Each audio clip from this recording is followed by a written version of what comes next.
2, 3. I'm coming home.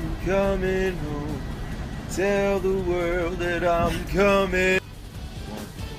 We are home on Game Time and not singing. Lucky for you.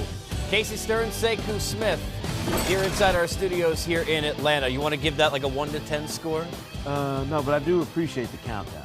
Making sure everybody's coordinated, getting it right before the Remind me, comes on. Where does he make home? Where was he from? I believe it's from somewhere near the tri-state area. All right, right? so we're saying Big Apple? That wasn't a shot at LeBron using that song, right? No. Everything's a shot. This is a conspiracy theory kind of a show. Over the next 30, we'll get to plenty on this program, but of course, a lot of talk about Kyrie, not just from us, but from those in the Cavaliers organization, most importantly. They had a press conference discussing the state of Kyrie Irving as a Cavalier. We talked about a wide range of possibilities in the future. At that time, we had not signed Kobe yet as our general manager, and there were a few other moves, I believe, that have been made that weren't made at that time. So, you know, these things are fluid. We think that Kyrie Irving is, you know, one of the best guards in the NBA. You know, he's part of a championship, 3 years straight to the finals, and, you know, we value his talent significantly. So he's a core piece of what we've done. Kyrie is a tremendous player. He has made great contributions to this franchise, and we enjoy him as a player, and we're going to keep some of the stuff in house in terms of what was said in those meetings. But he continues to be a core piece of who we are and what we do. Right now, Kyrie Irving is under contract with the Cleveland Cavaliers for 2 or 3 years, depending on the last year. So as of now, he's one of our best players, and sure, we expect him to be in camp.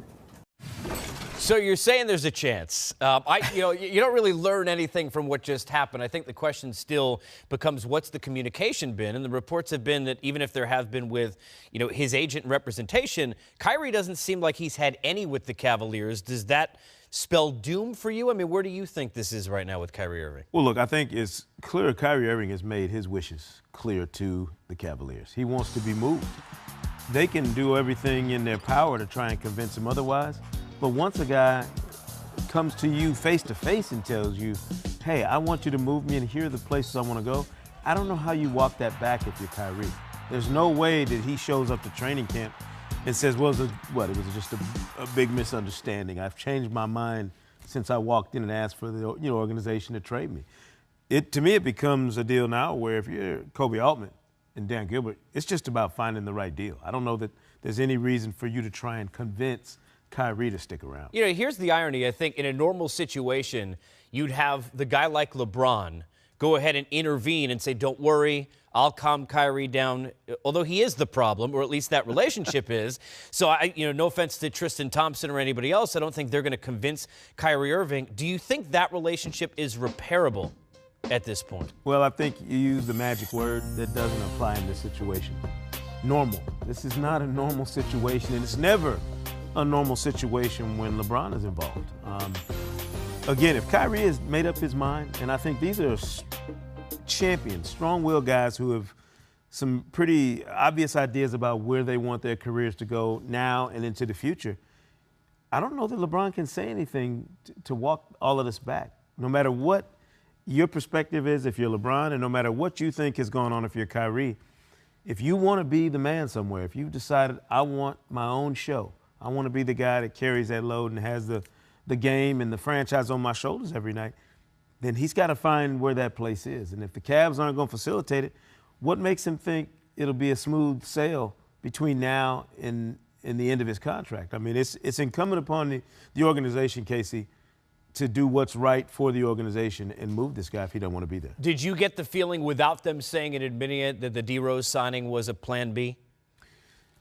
It has to be, but they were looking for a plan B just in general, because Kyrie's a guy who needs you got to have a solid veteran backup. You're saying it's not Jose Calderon? I don't think so. And I think they experimented with Darren Williams. Obviously, this past season, that didn't work out the way they wanted to. They're looking for somebody a little more dynamic than Calderon, obviously. A guy who can facilitate and be that extra playmaker LeBron talked about all last season. I think Derrick Rose is the guy that they're looking for, not necessarily just a plan B for Kyrie departure, but somebody they felt like would help them either way. All right, where Kyrie goes or traded to, that's only one question. There is this whole where's LeBron going to end up after the year scenario. Here's Cavs brass on whether or not they're confident in LeBron's future. LeBron remains deeply committed to this organization. He remains deeply committed to this team and deeply committed to this city. He has deep roots to this city, and it means a lot for him to be here and compete for championships for years to come. That's his goal, and so we have shared goals. We have shared vision. When you talk to him in the offseason, it's always about how do we get better? How do we improve? Because the goal is singular. It's focused in trying to win championships. And so we're committed to him. You know, we do not control all the cards that we get dealt. A player who goes into any player, LeBron or otherwise, goes to unrestricted free agency, if the team wants them, then it becomes their decision, right? Not our decision. Refresh my memory. After na-na-na-na, hey, hey, hey, what comes after that? I admire Kobe Altman's optimism. I appreciate Dan Gilbert's reality. I feel a butt coming here. No, he's lived it. He understands that, you know, LeBron has walked away before. That has to be on Dan Gilbert's mind, knowing what comes with unrestricted free agency at the end of this next season. So he can't be naive enough to go in there and assume anything about LeBron. He knows that LeBron's a strong-willed guy who's going to make up his own mind and won't be influenced by his connections to Cleveland in Northeast Ohio. We all remember the fallout the last time LeBron walked away. I think it will be quite different this time around, having fulfilled his promise, you know, to the fans of Northeast Ohio to bring him a championship in that drought.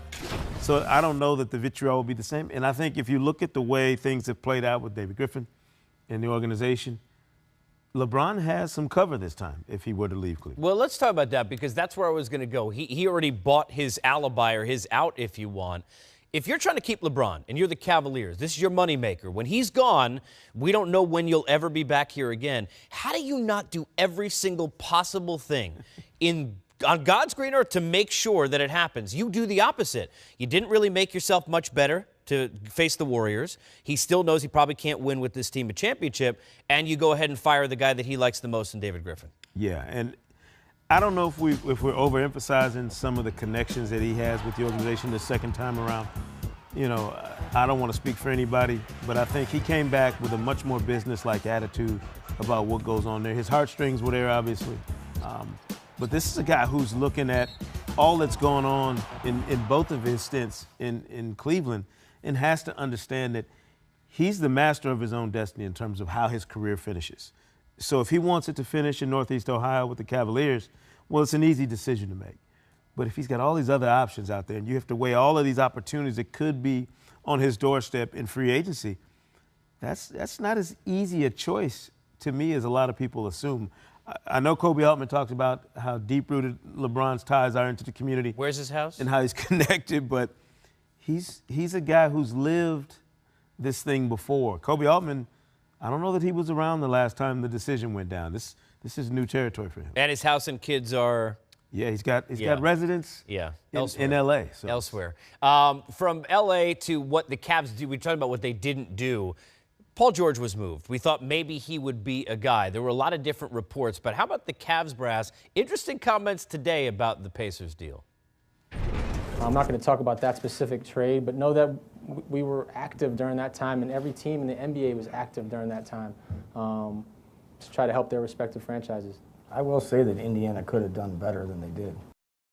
So analysis coming at the back end of that. This was a trade that I think shocked us all because nobody had Oklahoma City on the list. Not only that, when you look at the package you get for a player of Paul George's caliber, you didn't get another All-Star. You didn't get a future pick.